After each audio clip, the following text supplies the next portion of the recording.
ప్రజాస్వామ్యం ఆ పేరెత్తితే సిగ్గుతో తలదించుకోవాలి మన మహోన్నత దేశం.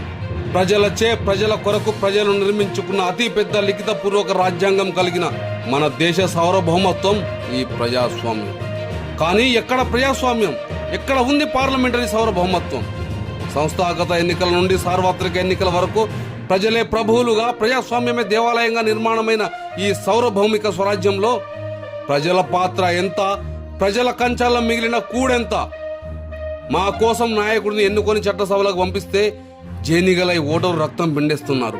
రంగు జెండాల నడుమ రాజ్యహింసను ప్రేరేపిస్తూ మాలో మాకే తగులు పెట్టే రాక్షసులై రాజ్యం ఏలుతున్నారు. తప్పుని ప్రశ్నిస్తే అధికారం మదంతో తొక్కేస్తారా? రాజ్యాంగంలో హక్కులు అడిగితే రాజద్రోహం అంటూ కేసులు పెడతారా?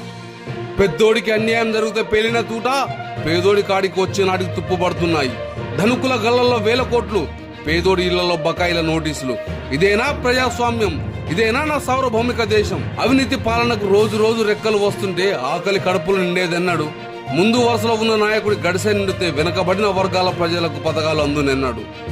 100లో 10 ఇస్తే రిజర్వేషన్లా, 100కి 90 ఎక్కితే రాజ్యాధికారమా? ఇదేనా నా ప్రజాస్వామ్యం? ఇదేనా నా దేశ సార్వభౌమత్వం?